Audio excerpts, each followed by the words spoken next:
narishimye numva ndaneze ndavuga ngo burya uriya musaza iyo mbasha kumugeraho Kagame Paul ni kubasa kumushimira. Uyu mubyeyi ni umwe mu batujwe mu mudugudu w'icyitegererezo uherereye mu murenge wa Rukoma mu kagari ka Remera mu mudugudu wa Remera, uvuga ko afite ishimwe mu mutima nyuma yo gutuzwa muri uyu mudugudu.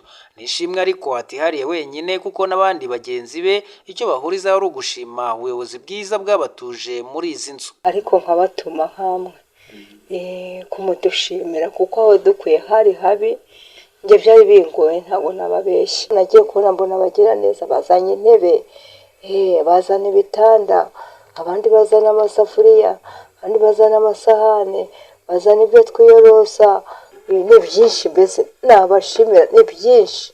Mu buzima busanzwe twari turi mu buzima bubi bwo kuba ducumbitse mu mazu hirya no hino, bamwe batanagira naho banacumbika, rwose ari ibibazo birebire. Turashima rwose.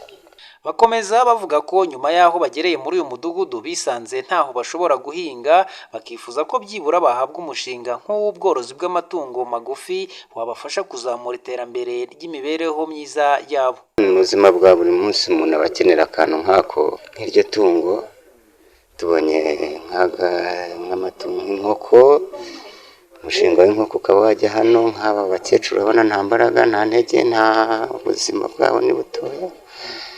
Utwo tugiye batubonye byaba ari neza, kubona udufaranga twa buri munsi. Iyo nka tuyibonye bakabona amata bakanywa, ubuzima bwakomeza.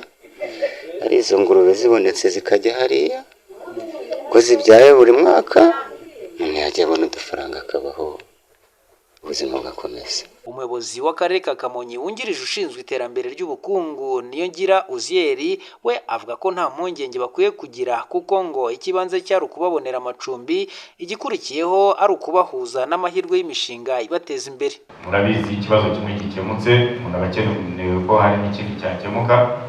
Aho abaturage bakemutse bakeneye imishinga ibateza imbere.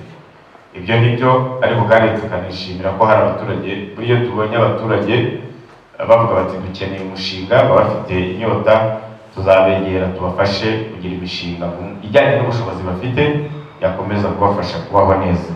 Rero hari gahunda ya leta yo kuvana abaturage mu bukene, iyi ngiyi nabo irabareba, tuzafatanya nabo bagende bahanga imirimo, tuzabahuza n'amahirwe ndetse n'imishinga ishoboka, ibyo tugifatanye kandi bizagenda neza.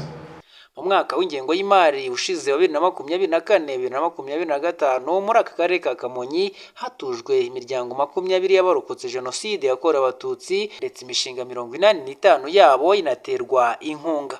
Muri uyu mwaka w'ingengo y'imari wa 2025-2026 ho biteganijwe ko hazatuzwa imiryango 10 ndetse imishinga 85 nayo iterwa inkunga. Ni mu gihe abandi bafite intege nke bagera ku 1989 batujwe muri iyi midugudu bazakomeza guhabwa inkunga y'ingoboka ya buri kwezi. Mu karere ka Kamonyi, nari Rukundo Emmanuel, Isango Star.